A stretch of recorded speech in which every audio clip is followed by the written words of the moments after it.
దేవీ విగ్రహాలను పట్టుకెళ్ళి నిమజ్జనం చేస్తున్నారట. నమ శివాయ. ఎలా చేస్తున్నారో తెలియదు. అపచారం అమ్మ, చేయకూడదు. అలాగా అమ్మవారి విగ్రహాలను నిమజ్జనం చేయకూడదు. ఎవడో చెబుతున్నాడో ఎందుకు చేస్తున్నారో తెలియదు. పిచ్చి బాగా ముదిరిపోయింది. మొత్తం చెరువులన్నీ పాడైపోతున్నాయి.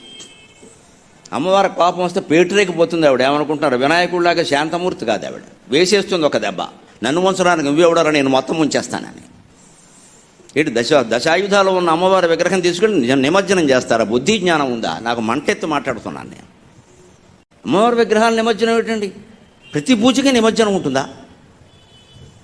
భాద్రపద మాసం కాబట్టి చెరువులు పూడిపోయి ఉంటాయి, కాబట్టి నీటితో నిండిపోయి ఉంటాయి, కాబట్టి పూడికి తీస్తే మంచిదే. నా చెరువులో మట్టి తీసి విగ్రహం చేసి తిరిగి ఆ చెరువుకు అన్యాయం జరగకుండా ఆ మట్టిని అందులో కలపడం కోసం నిమజ్జనం చేయమన్నారు. నిమజ్జనం చేయవల్ల నీకేం పుణ్యమేం రాదు, అక్కడ అజ్ఞానం కానీ.